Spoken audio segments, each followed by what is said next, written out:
В этом видео я сейчас вам расскажу, как пользоваться схемой. Мы с вами вяжем плед, который называется «Хитрые ромбы». По ссылке, которую я вам дам, вы обнаружите вот такой вот рисунок. Не пугайтесь, на самом деле ничего сложного здесь нет. Что нужно понимать четко? Первое. Мы обрезаем нить в каждом ряду, то есть мы вяжем только по лицевой стороне.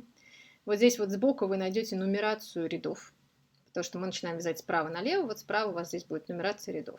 Дальше.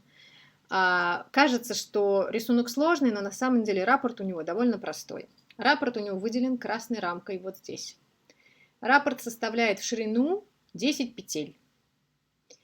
Дальше. Мы в начале ряда вяжем с вами 2 кромочных. И в конце ряда с вами вяжем 2 кромочных. Это нужно просто для красивого оформления краев. Больше ни для чего. Вот здесь вот, собственно, на схеме они и показаны слева и справа. Дальше. Что нужно понимать про мозаичную схему?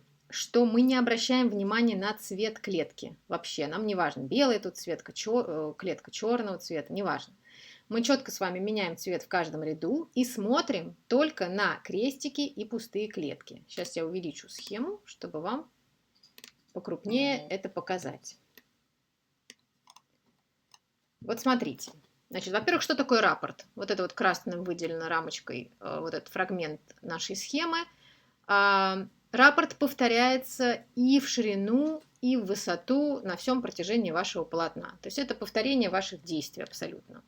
То есть рисунок повторяется и сюда, и наверх. Дальше. Что значит пустые клетки, клетки с крестиками? Если вы видите пустую клетку, неважно какого она цвета, это значит, что в этой клетке вы вяжете столбик без накида за дальнюю стенку. Если вы видите здесь крестик, это значит, что вы вяжете столбик с накидом, при этом опускаете его на ряд ниже. Повторю еще раз. Пустая клетка, неважно какого цвета, это столбик без накида, провязанный за дальнюю стенку. Крестик – это столбик с накидом, провязанный вниз на ряд ниже за фронтальную перемычку. Я это вам покажу отдельно в видео с ключевыми техническими моментами по вязанию этого пледа. Вот, собственно, и все. То есть, что мы делаем? Мы сначала провязываем с вами 2 ряда простых, без всего. Дальше. Первый ряд, вот он отмечен здесь у нас уже, первый ряд рисунка, да, он отмечен цифрой 1. Мы смотрим, есть ли в этом ряду в клетках крестики. Если нет, вяжем опять же просто всеми столбиками без накида за дальнюю стенку. А вот со второго ряда мы видим уже крестики. Это значит, что мы вот здесь провязали 2 кромочных сначала. Дальше 1, 2 столбика без накида. Дальше 1 столбик с накидом опускаем. Дальше 1, 2 без накида, 1 с накидом, 2, 3 даже уже здесь. Видите? 1, 2, 3 столбика без накида. Снова 1 с накидом. И дальше все повторяется с первого. То есть, поскольку у нас это раппорт, наш порядок действий повторяется с первой клетки узора. То есть, вот эта первая клетка узора, она будет равна вот этой. То есть, мы смотрим, мы здесь 2 провязывали без накида, значит, здесь опять 2 без накида, с накидом. 2 без накида, с накидом. Здесь 1, 2, 3 без накида, с накидом. И опять вот мы второй провязали раппорт. Переходим на следующий и опять возвращаемся к началу. То есть вы поймете потом повторяемость вашего узора, и вам уже не будет нужно смотреть на схему. То есть как я делаю? Я смотрю на схему, вот, например, третий ряд.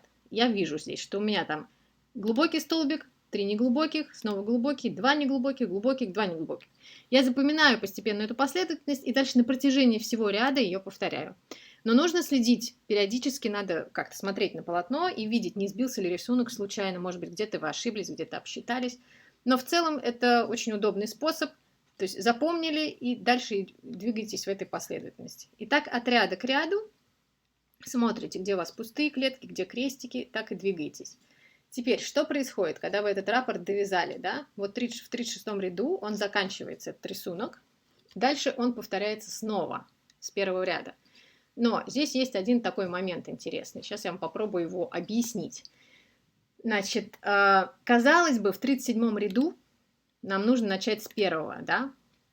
Но поскольку первый ряд, это первый ряд рисунка здесь, первый именно, да, вот этот вот, то здесь хоть и должны были бы быть крестики, но их нет, просто чтобы вы не заползали на вот эту вот начальную рамку, чтобы было красиво.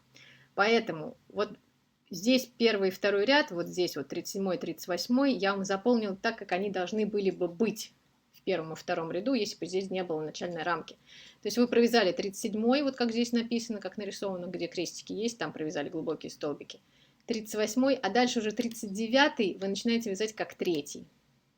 То есть просто представьте, что 37 вы связали как будто бы как первый, 38 как второй, а вот дальше 39 вы четко начинаете вязать уже с третьего. То есть 39 как третий, 40 ряд будет как четвертый и так далее. То есть теперь этот орнамент будет у вас повторяться и в высоту тоже. Вот. То есть на самом деле ничего сложного нет. Все ключевые технические именно моменты по вязанию, как закреплять края, я покажу сейчас в видео в другом. Теперь про размеры. Давайте посмотрим про размеры. Конечно, размеры в смысле пледа это такое понятие немножко относительное, учитывая вашу плотность, учитывая пряжу, которую вы выбрали, крючок. Даже если мы свяжем с вами из одной и той же пряжи, у нас все равно может быть немножко разная плотность. Но в смысле пледа это не критично, если он будет отличаться у вас немножко по сантиметрам. Но смотрите, что я вам предлагаю сделать. Вот мы знаем с вами, что один раппорт это четко 10 петель. Соответственно, я прикинула, что, например, 15 раппортов и плюс 4 кромочных, да, это 154 петли. Например, исходя из моей плотности, это получается около метра, исходя из той пряжи, с которой я вяжу из Элизе Буркум.